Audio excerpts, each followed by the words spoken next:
Good afternoon and welcome back to Driver's Ed for our third week of class.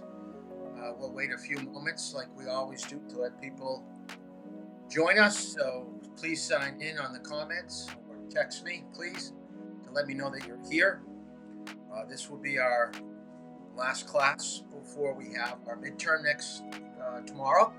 So you'll be studying tonight. Hopefully you studied over the weekend. So Nathan and Seth, Thomas, look at that. Everybody's coming in. Good, good. Dan, Connor, Annie.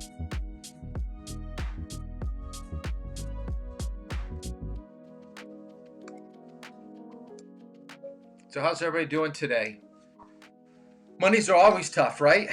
Whether you're in school or whether you're at home doing online studying, after probably having Saturday and Sunday to get out and get some fresh air and get some exercise, you're back at the grind.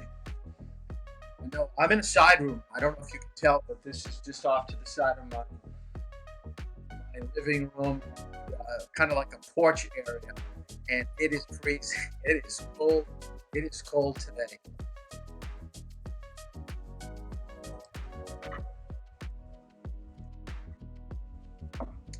We're going to be talking about speed today, so let me kind of mute the music here and kind of get things down. We almost have enough that we can get started. Hey, Zach. Okay, let's get right out of this. Of all the different subjects that we cover in Driver's Ed, this is the one that gives us the greatest debate of what is right and what is wrong and where you're on one side of the fence or the other. It's very difficult to take a look at a subject like speed where we try to make it a black and white situation. And the way laws are written is in black and white. But you'll probably see or hear that there will always be some type of a gray area when it comes to certain subjects. And I think the subject of speed is where people really try to separate the white and the black area and try to live in this rather than narrow gray area. They've made it very, very wide. And this is the problem that we face with driving. Those that are looking at speed as being very arbitrary. Speed limits are only there in heavy traffic or for the bad drivers, but I'm a good driver, so I can handle a faster speed. Or other people will go to the opposite side where they're talking about, I will never go above the posted speed limit. I will always be at or below. Anybody else that does is dangerous, is a fool. And we have this, two extremes. So how do we deal with that? Where do we fit in on that? I tried to put in I don't know if this is going to work. Let me get up to the top here. What I want you to do in your notes is to write down the word control. And then in your notes, I want you to write down having a balance between more or less speed.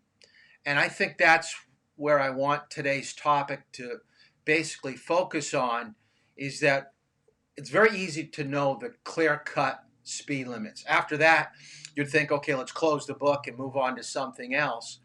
But there is no other subject that I can think of where we have to think about our behavior, what we're doing in the car, and match it with our attitude towards what we feel is a safe speed. So you always should base your driving around, do I feel like I'm in control? And that may give you a false sense of security or false sense of control, because at times our body and our mind can feel one way, but from the outside, or people looking from the outside in, can see that maybe we're not. And we're going to see basically some people in our discussion today where the driver thought they were safe, but everybody else in the car did not feel safe. So is going the speed limit always the safest speed to travel? Now, the answer to that question is no. Oh, and I forgot to mention, I should have done it when everybody started to log on. I tried to get out an answer sheet to some questions that I want you to answer today in the videos that we're going to watch.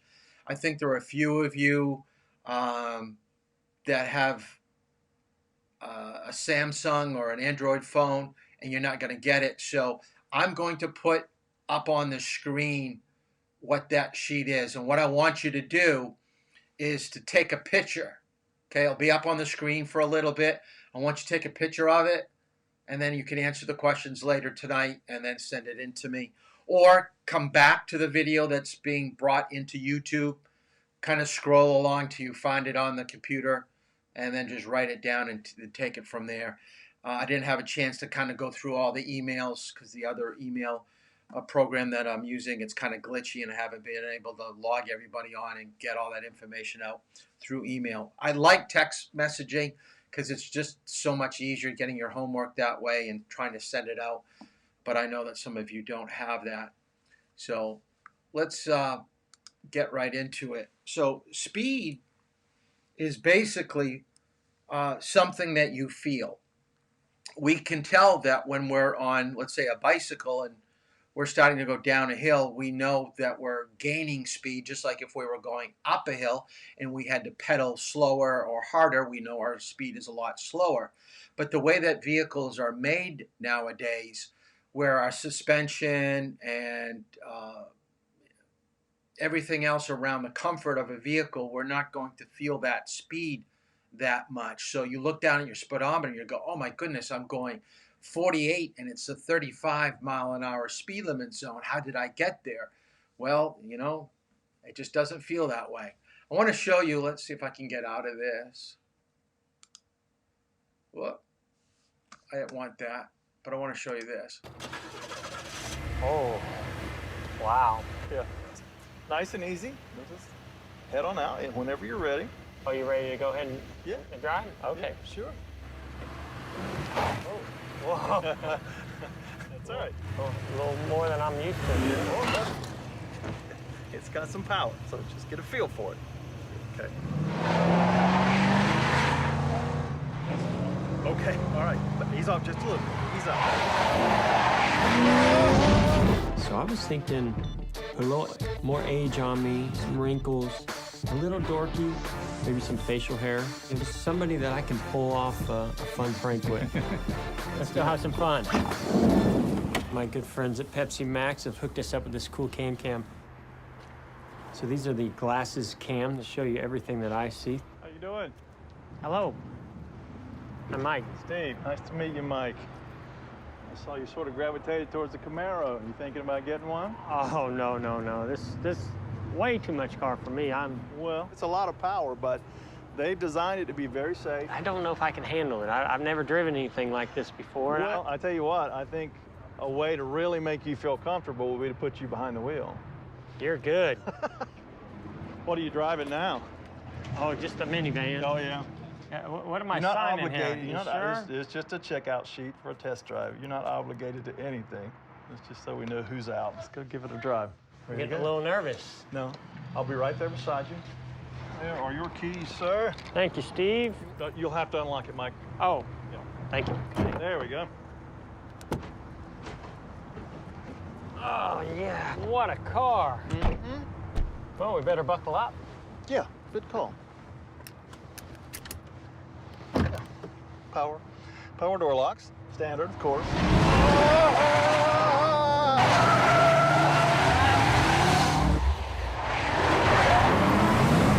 You are liable for any damages to the vehicle, so please stop the car, or at least slow down. Slow down. Slow down. You can't go through that gate, Mike. Stop! Stop! I'm gonna get you.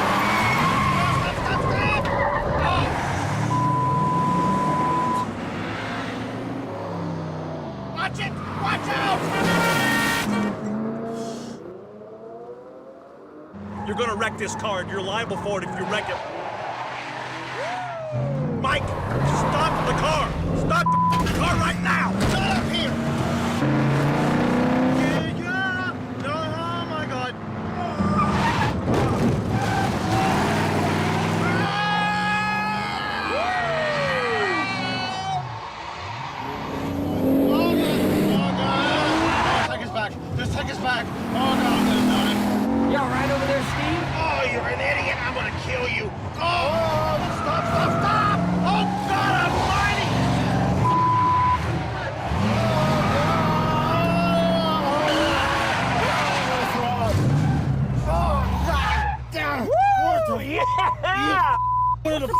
you think you are? What do you mean? I'm calling the cops. No, you don't understand. It's not what you think. It's not what you think. No, it's just a prank. We're just having fun. Look, this is a camera. Here's a camera. There's cameras. Look, it was all just fun. Look, I'm Jeff Gordon.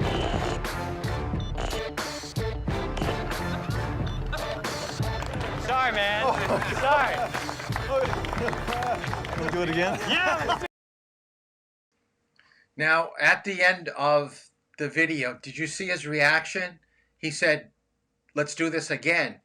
His behavior, his attitude totally changed when he knew that he was in control. He was a race car driver, and at no time did he not have total control of that vehicle. But yet, if we were to watch the video again, everything about that car salesman showed that he did not like what was going on. And that's the other thing, is that when you get to have your license and you've got other people in the car and you're fooling around and you think that you're in control, and someone starts to say, hey, slow down, or, I don't like what you're doing, or let me out, you've got to respect what someone else is asking of you. You just can't drive that way, because it's more than just about you. It's about everybody else in the vehicle. I want to try to get out of some of this stuff here. There we go.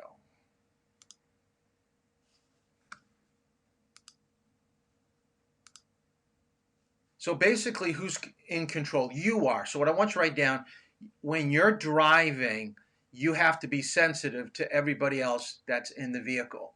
So if you can answer these two questions, do you have complete control of the vehicle? Explain. Okay, so let's think about it.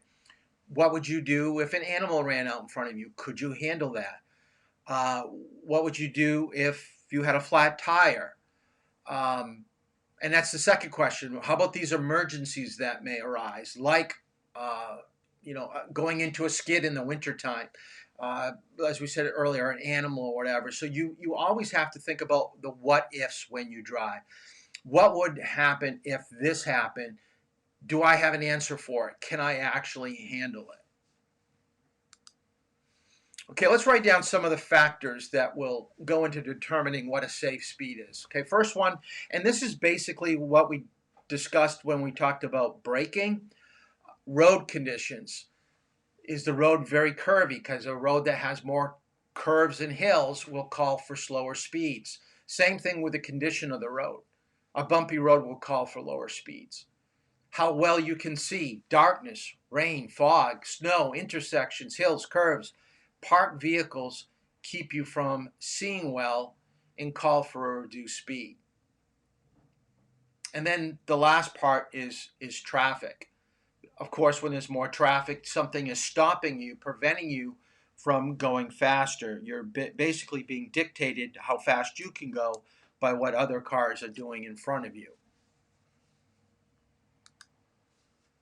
And lastly, how fast traffic is moving. Vehicles going in the same direction at the same speed don't usually crash into one another. So here we're talking about being on a multi-lane highway. Crashes happen when drivers are going faster or slower than other vehicles on the roadway. So this is what I want you to write down, and this is where we're going to start having a difference of opinion. The safest speed is the average speed at which other traffic is moving. Okay? So you're going to probably be going slightly above what the posted speed limit is. I would probably say 80 to 90% of the people are driving above the speed limit. Now, in the old state manual, it gives you a caveat. It says, provided that you don't go over the posted speed limit. I don't think that they've included that in the new manual. I'd have to take a look at it again. I didn't look at it this morning. Now, you can ask most police officers, will you pull someone over for going 1, 2, 3 miles over the speed limit? I would say most of the police officers that you talk to would probably say no, or they would preface their answer by saying it depends on weather and traffic and maybe a few other situations. But can they legally pull you over for going a mile over the speed limit? Yes. But you also have to remember, if you've got a traditional speedometer where you have a dial that's giving you increments of 5 or maybe little notches for every mile, it's very hard to constantly look down at your speedometer and see what speed that you're going. So it's very easy to get going a little bit too fast. So once again, and I told you this, I think the first week of class. So when you go out to drive with me, I want you close to the speed limit. I'm going to give you 5 over, 5 under, but you've got to control the speed, meaning that I'm not going to let you go 35 and a 30 for 15, 20 minutes. If we're going down a hill and we're only going down a hill for 30 seconds and we're hitting, 35 and a 30, I'm not going to say anything because I know we're going to level out or we're going to be going up a hill and we're probably going to need that speed. So I'm going to give you that fluctuation, but please, please, please try not to go above 5 miles above the speed limit. And also in your notes, make sure that you make a note in big letters or make a circle around what I'm telling you. You have to be very close to the speed limit on your driving test because what they're monitoring is basically, can you control the vehicle for a short period of time at the speed limit? They're not asking you whether you care about going slow or fast. They want to know what you're able to do. Okay, it's the same thing. Let's just say that if you're getting a job and over the telephone they says your first interview is going to be Tuesday at 3 o'clock. They want you there at 3 o'clock. And I would probably say be there a little bit before, maybe 5 minutes before. But what would happen if you showed up 2 minutes late? I think most people would be somewhat understanding. But when you start getting 5, 10 minutes late, or you show up a half hour early and they're already doing another interview, that's not what they asked. So there are times and things that you're going to do in life that you should be pretty spot on. And speed is one of those things. So these are all things that we've talked about before: the condition of your vehicle, brakes, suspension, tires. Physical condition will also play a part in speed. And it's something that once you really get comfortable with driving, it's easy to kind of put it in the back burner and not really worry about speed anymore because you're not following people too closely. You don't feel like you're going to go off the edge of the road. So you're finding yourself going 8, 9 miles over the speed limit, and it doesn't bother you. It doesn't bother your parents anymore. You got to be careful about that because you're building a habit. You're now telling yourself, I know it's 30, but I'm going 39. I have control, but I'm going to just keep on going that speed. You got to bring it down. You got to bring it down. And really don't be worried about what other people are thinking.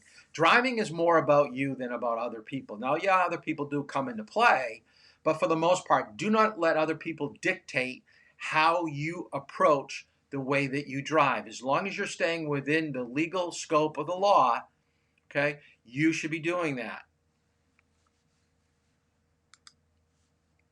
Now, the highway department sets up speed limits, and they've done this through looking at roadways, crashes, traffic flow, average speed that vehicles are traveling. Do not be surprised if one day you're on a road that's 35 and the next day they've changed it to 40 or they've gone down from the speed limit. They can do that. So don't take for granted that you're driving in an area that you're familiar with, that it's always going to be that speed. It will change. And remember, speed limits are maximums, like we said, so try to stay pretty darn close to the speed limit. Okay, let's take a look. We're going to take a look at the technology. So the question comes in,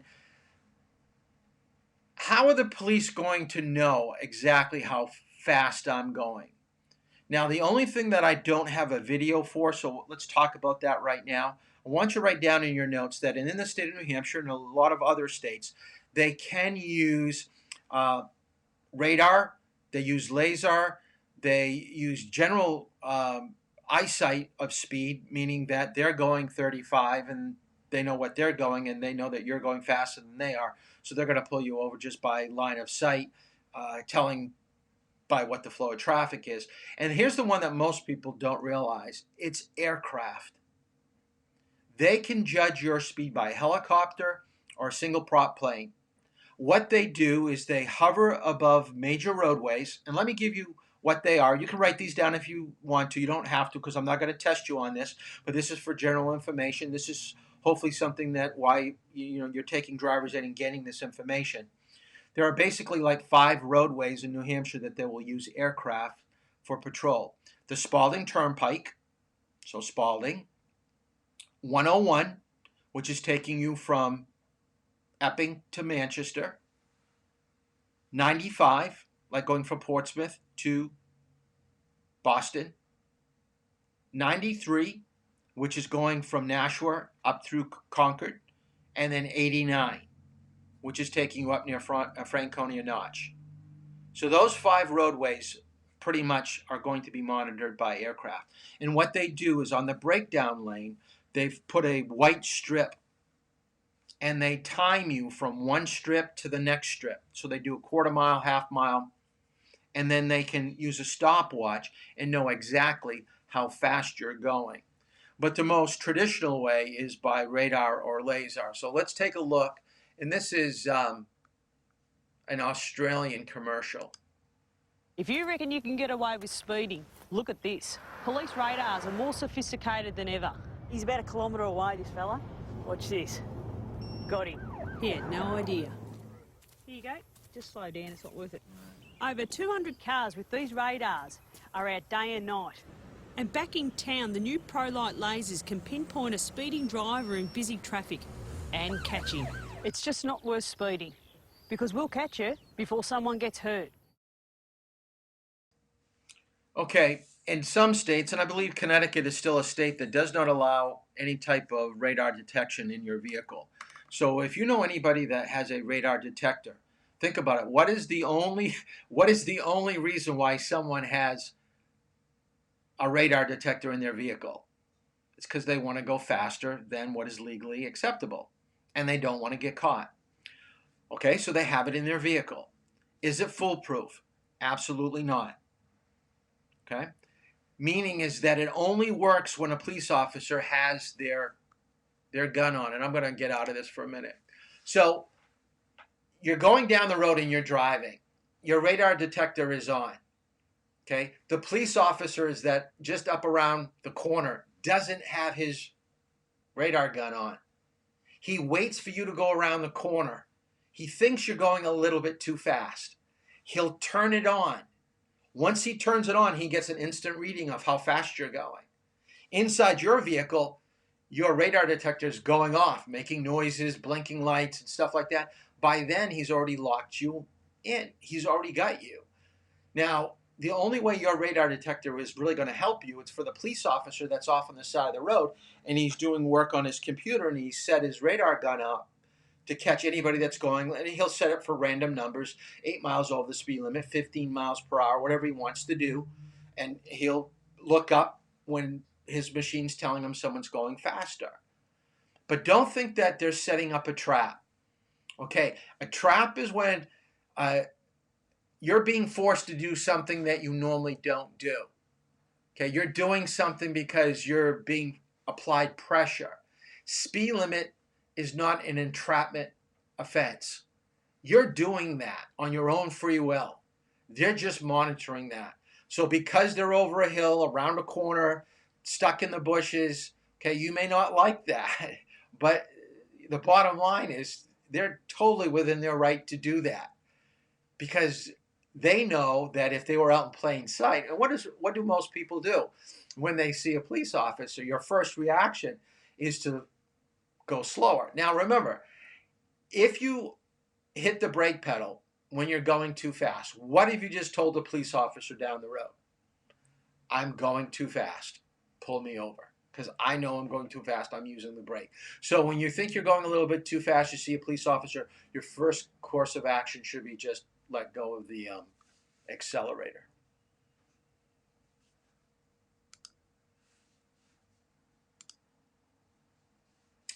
Red light cameras. What I want you to write down, and this is called photo enforcement. When we looked at the video about people running red lights, they're also going to set up, in this case it's in Chicago, I got this video. They have a police officer in a van. He's got a camera set up. He's got the speed limit posted, and then he tells with a flashing light you should be going that speed limit. If you're not going that speed limit, he set his radar detector up for a certain speed. If you're going above that, they're going to send you out your ticket. So let me show you what that looks like.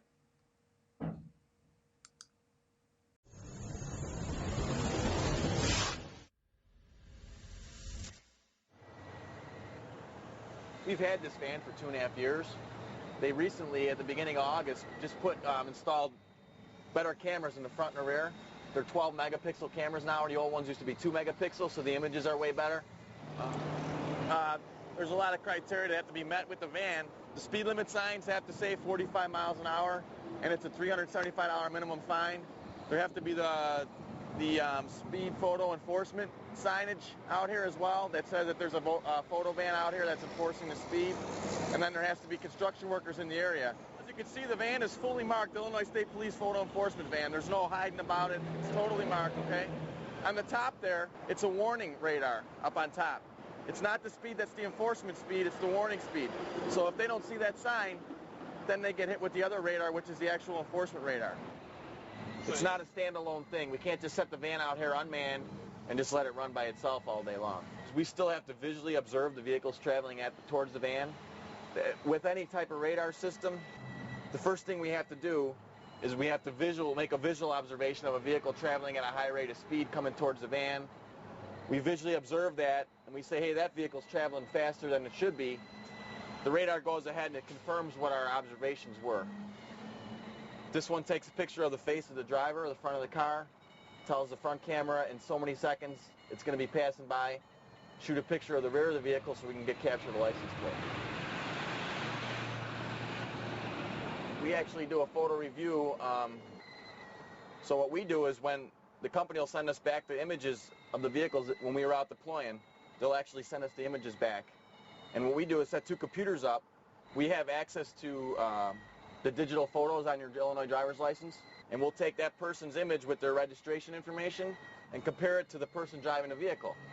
If those 2 pictures match up, we say go ahead and approve the citation and send it out. If they don't match up, if it's somebody else driving the vehicle, we don't send the citations out. Okay, that's pretty interesting that they can send out a ticket just as quick as the camera can refresh and take another picture, but they don't send out a ticket to you if you're not the picture on the registration. But just think about it. The average police officer takes about 15 minutes when they pull you over, walk to your vehicle, ask you, license, registration, all the information, go back to the cruiser and write out your tickets, probably closer to 10-15 minutes. So at best, they're looking at, 4 to 6 tickets if they were to go bang, bang, bang within an hour. But this photo enforcement, it goes quickly. So rather than hire a police officer, that's basically what they're doing. It's that they're investing in this new technology. And here's another description and an explanation between radar, which is a wider range of catching people's speed, and laser is almost pinpoint. So let's take a look at how that is different. Hi, I'm Bo Babkin. We're coming to you from the Cottonwood Heights Police Department in Utah. The next question is, how does a radar gun work, or how does radar work? There's 2 different types of radar in our world right now, and there are others, but the 2 I'll talk about is, one is regular radar, which is a frequency-based type of radar, and then we have LiDAR, which is laser, which is the acuity of a laser radar gun is pretty close to being perfect. I mean, you can, from many, many hundreds of feet, you can put a laser on the front of a license plate and measure how fast somebody's going, as opposed to the other one I talked about briefly before, and that's the regular radar, or the frequency radar, where it sends out a frequency and it calculates how fast somebody's going. Sometimes, or most of the time, an officer will be standing stationary, and that machine will measure the speed of a vehicle and how fast it's going. There are other situations where we can measure the speed of a vehicle as well when a patrol car or a police car is going in one direction and a car is coming in the other direction. That machine that's being used is measuring the speed of the actual vehicle that's going to measure it, and measuring the speed of the vehicle coming towards. So it's really a quite a machine, and I know we don't have enough time to really explain all of it, but I know they work very well, one on frequency, one on laser beam, if you will. Now, police officers are constantly calibrating their machines every day. So a lot of people ask me, Mr. Toll, how accurate is this? It's pretty accurate. Okay, there's going to be just minor fluctuations, and this is another reason why police officers have told me that they don't pull people over for 1 or 2 over the speed limit. They give you more of a range. So even if you were off by 2 miles per hour on the machine, you're going so fast, it really doesn't matter.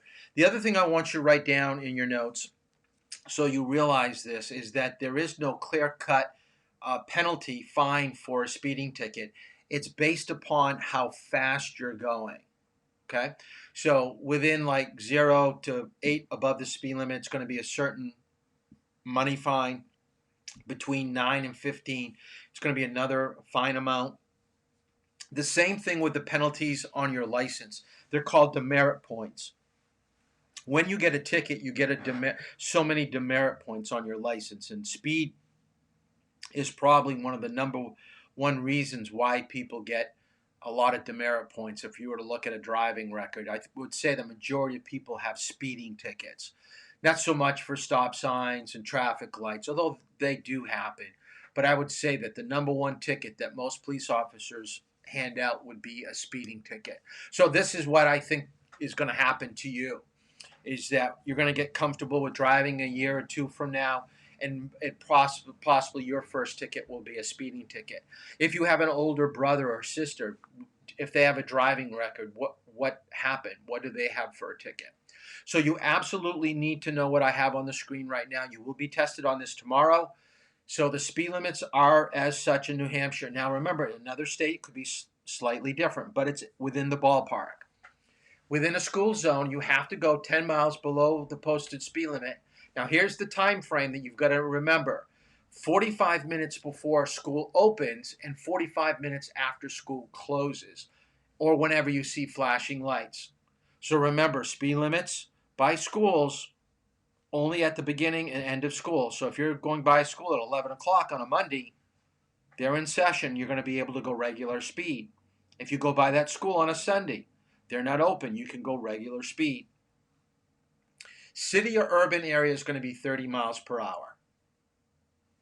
Rural or country area is going to be a range, 35 to 50.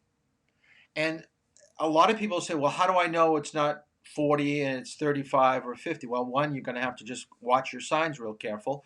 And we know that we've got sign recognitions with GPS in our car now.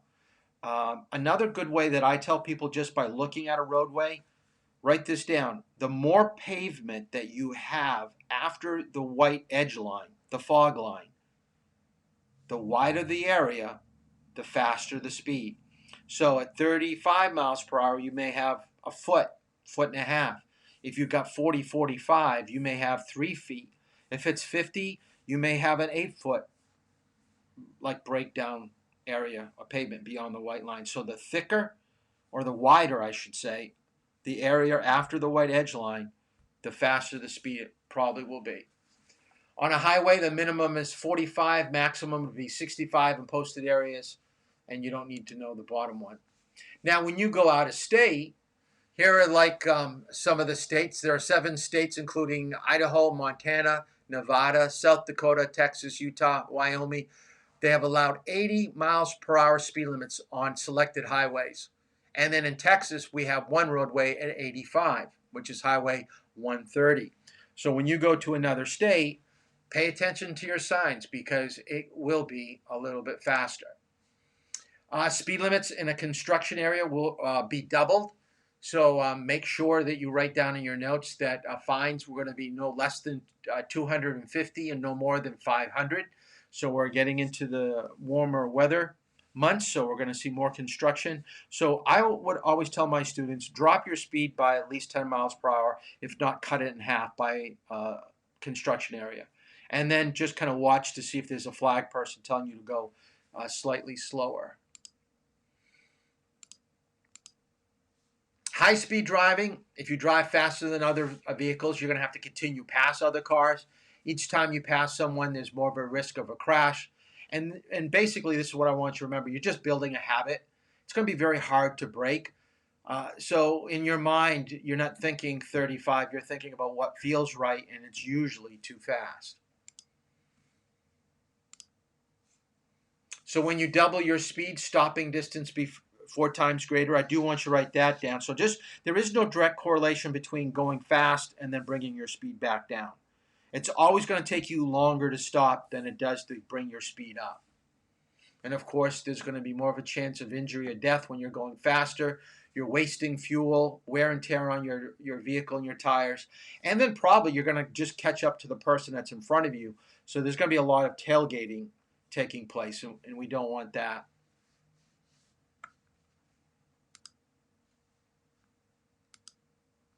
The slower driver can be just as dangerous as someone that's going a lot faster. You're going to make others take a risk to get around you. People are going to tailgate you more often. So remember, it's against the law to drive at a low speed that holds up normal traffic flow. And I would think that the same principle that I'm giving you, 5 above, 5 below, would come into play here. So if you're going 5 below the speed limit, you probably should pull over, let people get by you. Or maybe you shouldn't even be driving on that type of a roadway because it's not within your skill level.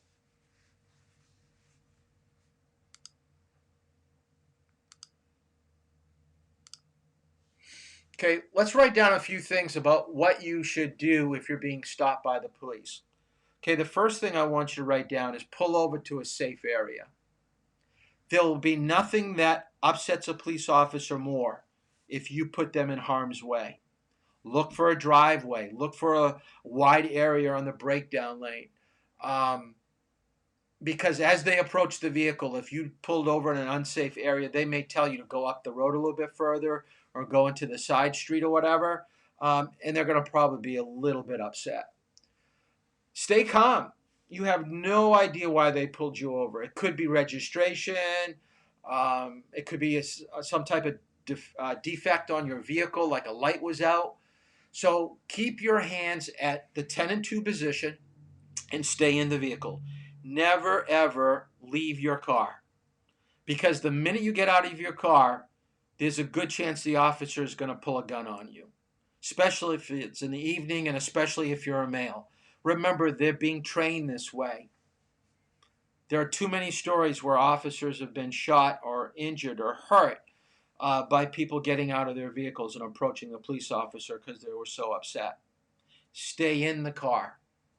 Now, they're going to ask you for 2 things. So produce the requested documents quickly and efficiently. So you're looking for your license, which should be very easy to get, should be on your person, and your registration. So go to your glove compartment. They're going to look at both. They're going to bring it back to the cruiser. They're going to analyze it through the computer system to see if you've got a history, a driving record of driving poorly. You got to remember too, you can write this down. If you have a driving record, you're more than likely going to continue to get tickets because they're trying to change your attitude, your behavior. There are 3 types of stops that a police officer will do. So write these down. They will stop you and give you a verbal warning. That's what you want. You want the officer just to tell you to watch your speed, don't run a stop sign, use your directional. You say, yes, officer, thank you, officer, and then you're off on your way. The second type of stop an officer will do is he will give you a written warning. Now, how is that different than a verbal warning? A written warning goes into the computer system. That way, if another officer in the area pulls you over, it's on file that you've been warned of what you should or should not be doing. And if you've done the same thing that they pulled you over for, you're almost guaranteed to get another ticket, rather than another written warning. And then there are going to be times when there will be no mercy. You're begging, you're crying, you're trying to get out of the ticket in every which way, and they still give you a ticket. So you're going to lose your license for 20 days. You're going to have to pay the fine, pay the reinstatement fee, and it's on your record. The insurance company will probably grab a hold of it after your first or second ticket, depending on what the violation is. And you are now on your road to spending more money on driving. Shouldn't happen. You should be able to hold and maintain speed. And remember, don't make excuses or lie. There's nothing that makes an officer uh, more upset other than putting himself in an unsafe area when you initially pull over. But if you start lying to him and he knows that you're lying, okay, you've just dug yourself a pretty big hole to get out of. Okay, if you don't want to admit to what you're doing, that's fine. But I wouldn't lie. I wouldn't lie. I always, if I know I'm going too fast, or we've done something wrong, when we have been pulled over in the driver's ed vehicle, and it was for going too fast a few times, I had no explanation to tell the officer except that I told the student that I wanted them to go slower. I wanted them to use the brake. They just didn't use it enough or at the right moment. And I apologized. Now, luckily, we've only had warnings.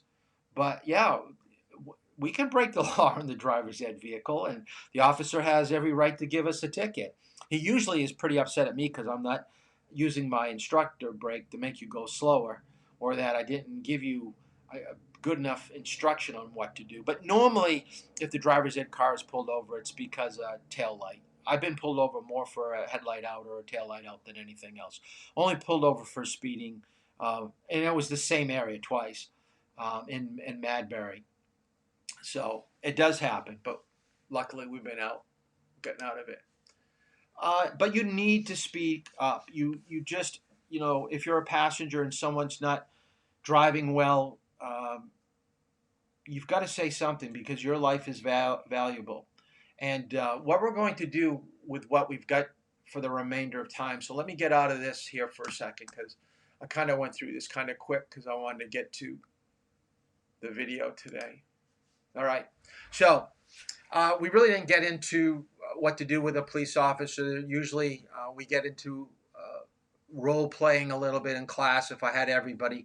So we'd probably spend 10, 15 minutes around the room going around and talking about what would you say to a police officer? Well, how would you act? And we would do some role playing, but we don't have that. So I wanted to kind of focus on the attitude of going fast and joyriding or just not being aware of having other people in your car and being responsible for them. So I'm going to try to pull this over and I'm going to put this, let's see if this comes in. Whoop, I think this is locked. Hold on. Let's see if I can pull something else. I'm going to get out of this and see if I can, let me go back to this.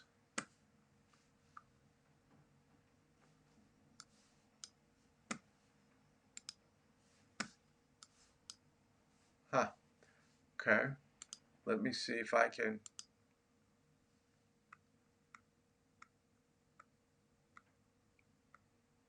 Trying to get the questions that I sent to everybody, but trying to pull it in. Oh, here we go.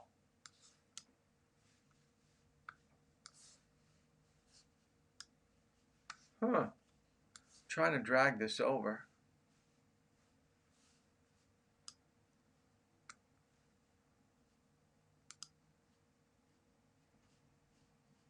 Huh. Well, that's not going to work. For those of you that don't have it, I'm going to have to send it out to you in a picture because I can't. I'm trying to drag it into the screen, and it's not letting me. Let me try one more thing.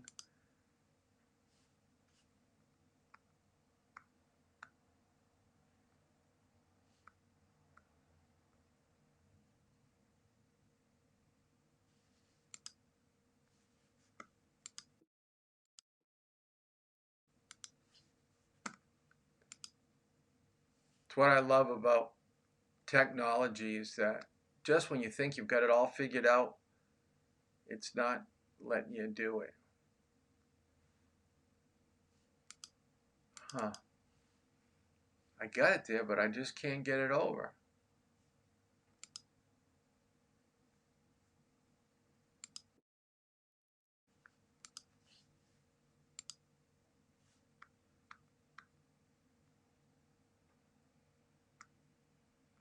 All right, I'm gonna have to take a picture of it because for some reason I'm not able to pull it over. Let's see if this works.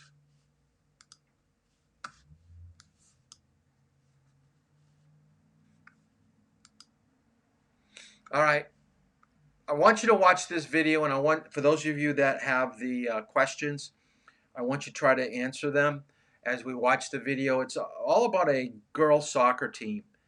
I believe it's in Wisconsin, and they have a pretty bad crash, and it's all based about speed and the emotions, the families, the aftermath. So I wanted to show this to you.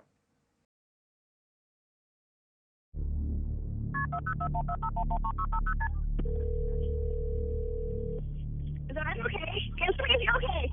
Fond du Lac County 911, where's your emergency? We've been in an accident. Okay. We're on Beachnet. We're on Beachnet, just out of Camelsport. Okay. Do you have a better crossroad at all? Me. Okay. And how many? We got 9 girls here. How many vehicles? 1 vehicle. Is anybody injured? We've got 9 people very injured. Okay. What kind of injuries? I don't know. I can't hear all of them. We've got a smushed car. I'm unsure how to talk. Were you involved? We do need help. Okay. Were you involved? Quiet, please. Thank you. Ma'am? I was invited to a sleepover with a group of girls that were going to be on the soccer team. We ended up having a good time. First of all, we were painting nails, doing anything girls would do at a sleepover, when we decided that we wanted to go get some food. So we left the house. It was probably around midnight when we left the house. We had also had some toilet paper that we were planning on going to TP with. We ended up at Taco Bell, having a great time. Probably one of the best sleepovers I'd been to, especially since it was a new group of girls that I hadn't known. After Taco Bell, we went to a few different houses, finally chose one that we wanted to TP. TP'd out of fun. Then after TPing, it was time to go home. We were finished. We were on our way back to Katie Berg's house. I texted Katie as they were on their way home, and she said she told me, yes, got the job done, meeting they were TPing. And then within about 15-20 minutes, they weren't home yet, and all of a sudden we heard sirens because we don't live too far from the fire station. And then I woke Jim up and I said, the girls are not home yet. They were on their way home and I hear sirens. I need to try and get a hold of Katie. And I tried to get a hold of Katie and there was no answer. And that's when we started to panic. And we went outside and we heard more and more sirens. And then we went down to the fire station and they said there's been a horrific crash. And they were going to set up, and helicopters, Flight for Life was coming in to the high school parking lot.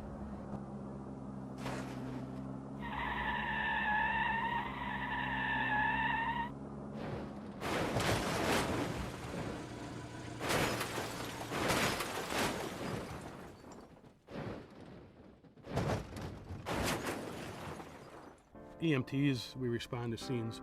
We do not ask for this. We are forced into this situation. It affects everybody, not just the people involved. It affects everybody here on the fire scene, ambulance, police, and surrounding community. So every girl that was in that vehicle, we either knew or had either stayed at our house at least one time. So it could have been my daughter, could have been anybody's daughter. All these girls I knew. Some of the girls I couldn't even tell who they were that night with the blood. I remember waking up in the field and I was looking around and I didn't really know what happened. And I tried to get up, but I couldn't. And then Carly came over to me and I asked her what happened. And she said that we were in a bad car accident. And then I asked her if she could stay by me and she said no, she had to go find the other girls. And then I passed out again. And then I just remember waking up to the EMTs and the ambulance lights. It was dark and cold, and it was just this It was scary. I didn't think anything was wrong. I was fine. I knew I was going to be okay. I was talkative. I was responsive. I didn't think anything was wrong at that point. I just figured everyone had a few injuries, no big deal. And then next thing I knew, I was watching these ambulances pull up and watching these EMTs pull up and pronouncing my friend's dead.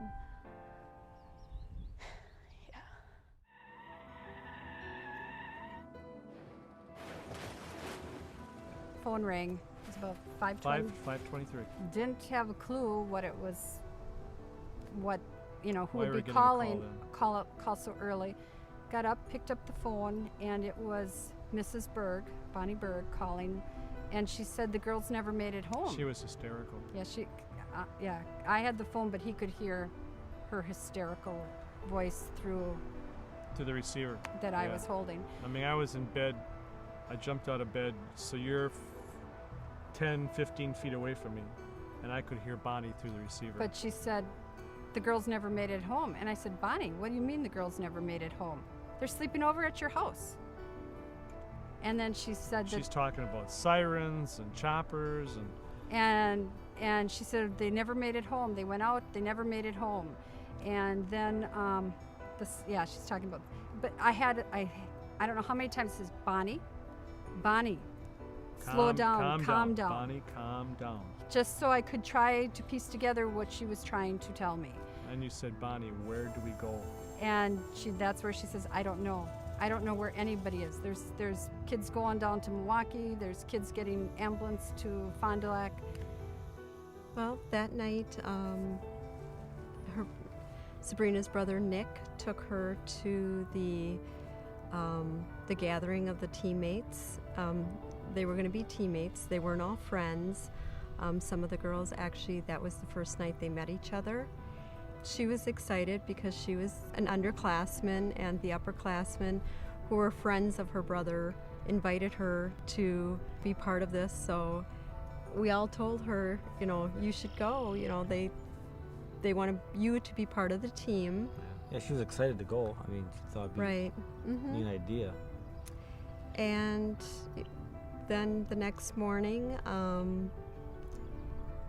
we got notification because our two boys, Nathan and Nicholas, they had to be at a wrestling tournament, and they had to be up at the high school at 7 o'clock. And then they started texting and calling saying, get a hold of Sabrina right away. There's been an accident with all the soccer girls. So I tried calling her phone. I didn't know who to call because nobody had notified us at that point. Actually, nobody notified us at all that morning. I had to call around. I called hospitals. They couldn't give me anything because of HIPAA. I called Mr. Scannell because I had his number, and he's the one who told me his daughter, that Caitlin, had passed. So I didn't want to call any more parents because that is not what I wanted to hear, but I didn't know who to call. At 7 o'clock that morning, I received a call from Sabrina's mom, and she knew that I was there. And she asked me if I knew anything about her daughter or how she was. My wife was also an EMT. She was here on the scene that night also. I knew she was dead. I couldn't tell her over the phone that her daughter was dead. The next day, my wife and I went there, and we apologized. We went to the Scannells. We went to all three of the girls that passed. I remember that when we were traveling down the road, speed was increasing, and then as we had started to go up the hill, we took air, and I remember landing. We were all laughing and screaming, not out of fright, but out of fun. But then the vehicle did a little bounce, and there was dead silence because we swerved right, left, right, left, and hit the ditch and missed the telephone pole. So then we were continuing through the field at a high amount of speed, and I remember the first couple rolls Then, since I hadn't been buckled, I remember the moment that I hit my head up on top of the roof of the vehicle, and I can still recall the sound exactly of the vehicle. But after that moment of hitting my head, I blacked out, and a while after I woke up on the ground, and nothing felt real. I didn't know what was going on, really. I literally felt like I was in a nightmare. It still is a nightmare.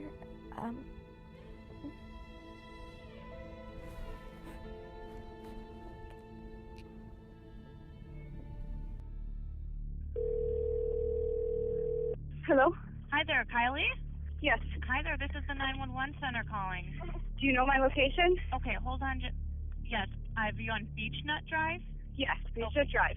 Okay, hold on one second. I've got officers and multiple ambulances responding, okay? Awesome, that is, thank you. Okay, I need you to stay on the line with me for 1 second, okay? Okay.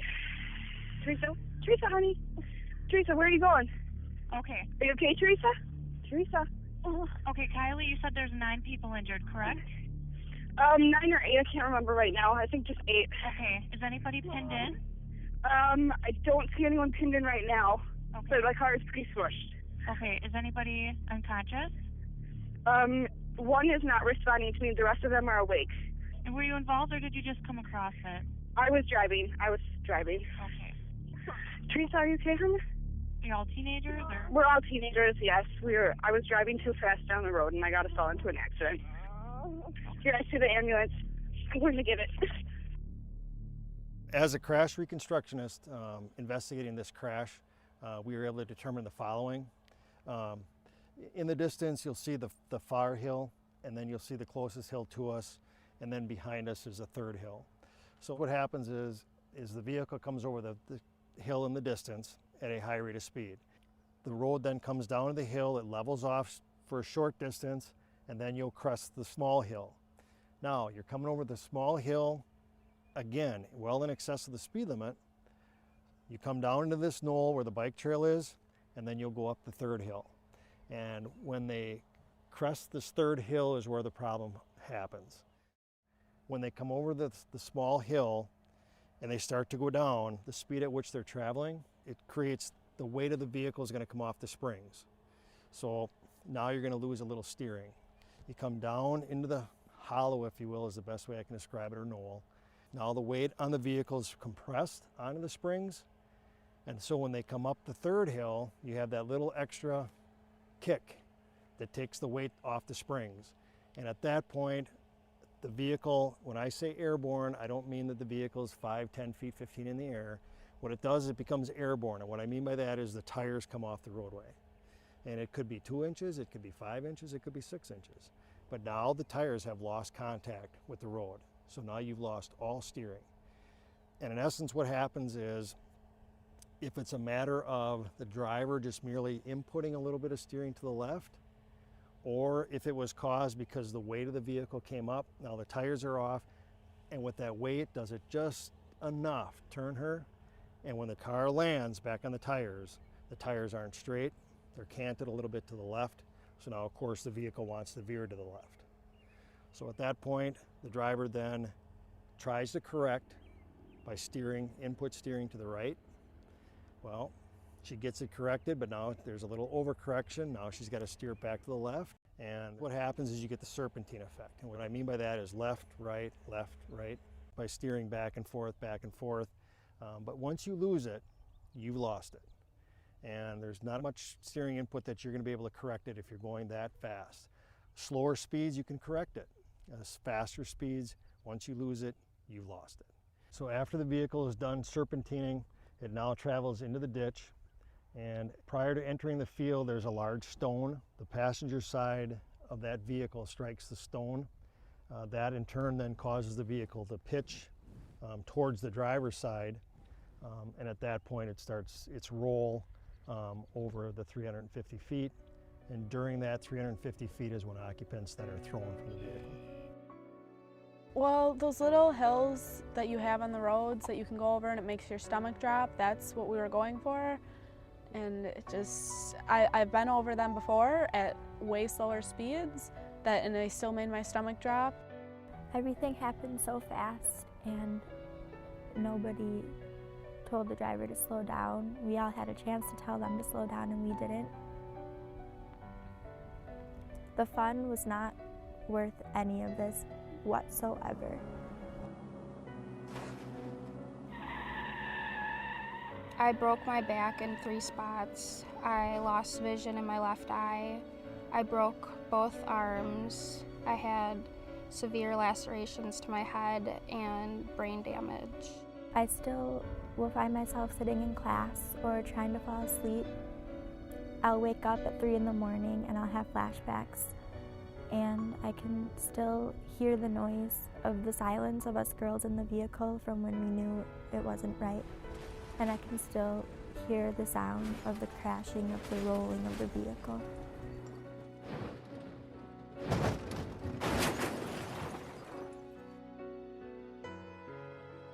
The cause of the crash was due to high speed.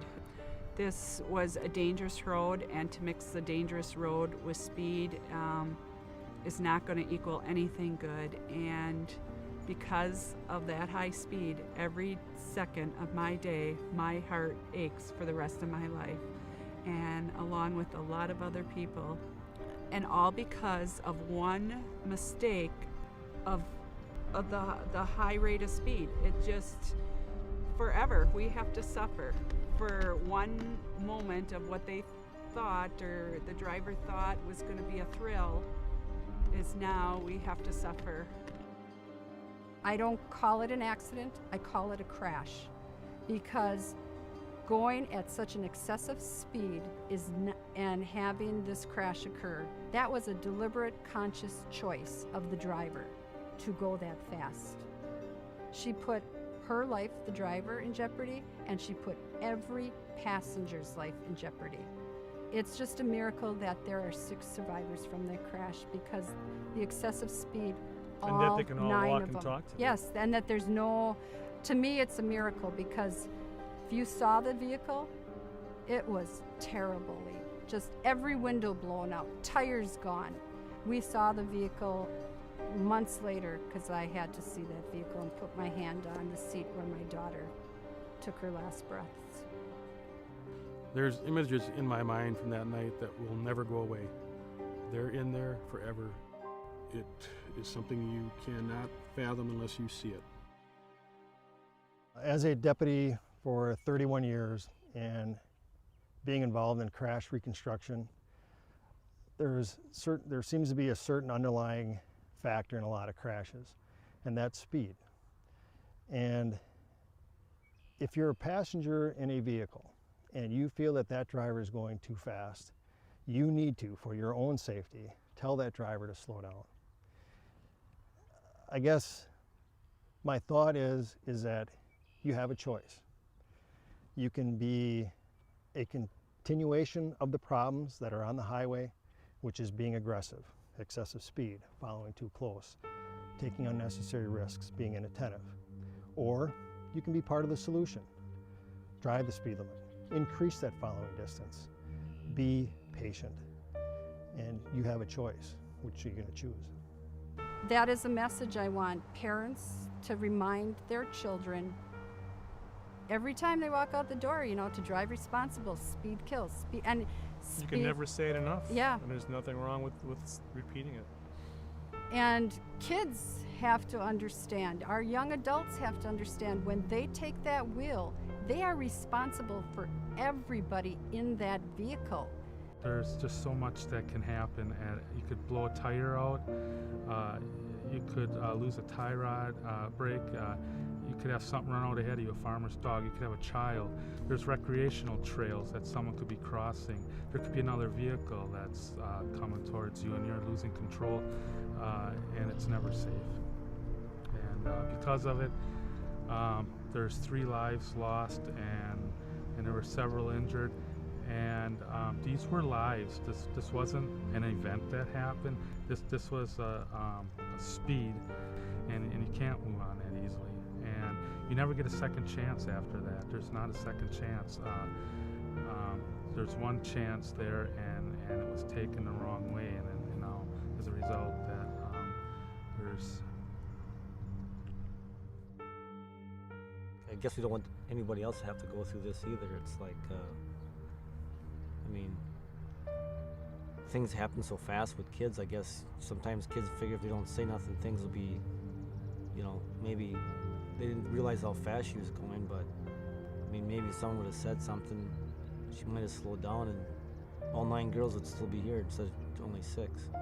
And parents, you have to let your kids know that when they start driving, they are responsible for everyone in that vehicle. Whatever happens, whether it's an accident or not, they are responsible for the results of what happens. Because we got 2 older sons, and we always tell them that. I mean, that's so tough because Sabrina didn't drive, so we just hope that when she was with somebody, well, that was the first time she was with older girls. Just kind of assumed every parent told their kids the same thing, you know. Because, yeah, you're responsible for their safety. And if your child feels that they're not in a safe situation, you know, tell them to call home, tell them to, you know, give you a call to come pick them up, because I'd rather see them, and I'm sure you would rather see them be in a safe vehicle than having to get in a car that they don't feel safe in. That car went 800 and some feet from the time it left the road. I think it rolled 5 times or 6 times. The speed thing is a major thing. We need to slow down. Kids need to slow down. Like I said, maybe kids should see some of these pictures of these kids that are killed rather than hiding it from them. You know, maybe if you'd see the blood, maybe if you'd see the head that was split open, maybe if you'd see some of this stuff, you guys would remember what the heck's going on. But they don't have a clue. They forget. They think they're invincible. They think that nothing's going to happen to them. I am very fortunate that I am still here, but speed does kill. Clearly, it is seen that I don't have 3 great friends of mine, and I never will have them back, and I would do anything to have them back in a heartbeat, but speed kills. If I could turn the clock back, I would in a heartbeat. Wouldn't be an option. I would do anything to have those 3 girls back here with me. Do anything to not have to go through what I do on a daily basis, and to not have seen what I saw, and I would turn the clock back if I could and say something, slow down, anything. After going through this experience, I think it's important for people to follow the speed limits because there's a reason they're there, and it's for your safety. And if you ever are going above the speed limit where you're uncomfortable or somebody else is, that you should really just tell them to stop before anything bad happens where you can't go back. Don't be scared to speak up. It doesn't make you a wimp. It doesn't make you a bad kid for saying slow down. It would have saved some lives if I would have done it. And I would give anything, like I said, to go back and say slow down, please. I love taking pictures, and my daughter Katie loved being in them, so the 2 of us together, it was a lot of fun. And this picture frame here represents all the pictures that Katie will never be in as a result of the high-speed crash. This would have been a picture of her with her friends playing soccer, and a picture of her at her junior prom, and a picture of her doing a powder puff game in school with the girls, and a picture of her graduating her senior year, and a picture of us going with her to different colleges, looking at where she's going to go, and a picture of us going to Germany to see her brother over there, vacation. There's so many pictures that are not here that would have been if it wasn't because of this speed that killed her. We were just all having fun and didn't think anything bad was going to happen. Nobody ever thinks anything bad's going to happen.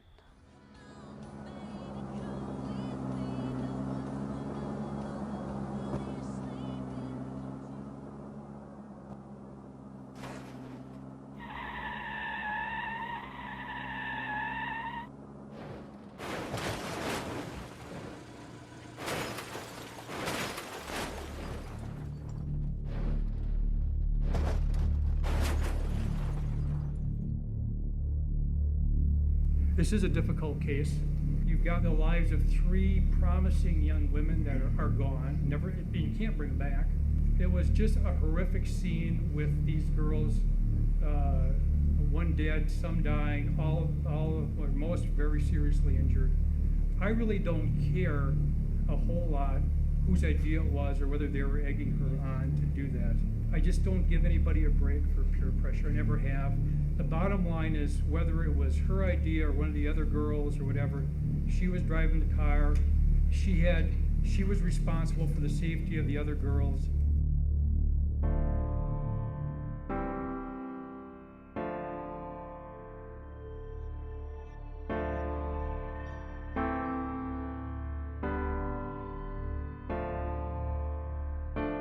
That night, it was just a bunch of girls having fun. We were at Katie's house, and we were painting each other's nails, and then we decided to go to Taco Bell, and then we TP'd a friend's house, and I just remember everyone having a blast and having a smile on their face, and we couldn't stop laughing.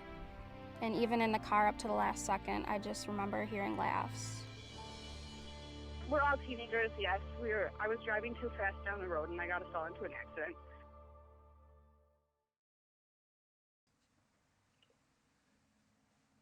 I kind of got out of this kind of quick. It kind of gave the penalties of what the driver was. I don't know if I can get back.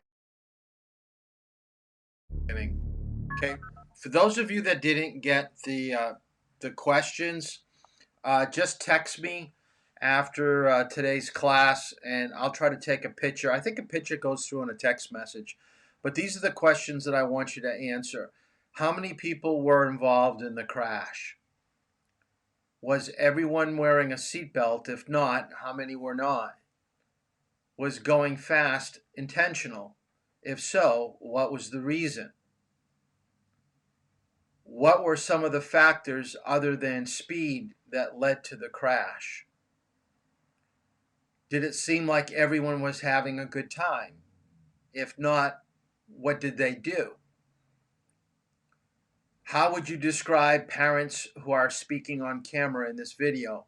Now try to give me one word to describe the feelings of these parents, and then give me a sentence of what you think that they're going through. Do you think parents, families, and friends have forgiven the driver? Was the penalty fair? If not, what would be fair? And like I said, I think I clipped off. I think she did less than 5 years. I mean, it wasn't very much for 3 deaths, to be honest with you. And have you ever felt uncomfortable with someone's driving? And what did you say to them, if you said anything at all? And the last question, explain how peer pressure can be positive or negative. So like I said, if you didn't get the questions here, and I think there's 4 or 5 of you that have Androids, that I should make a group thing for you guys. I want you to answer those questions. So those of you that had this sent out to you, it should be easy for you to do. And study for the midterm tomorrow.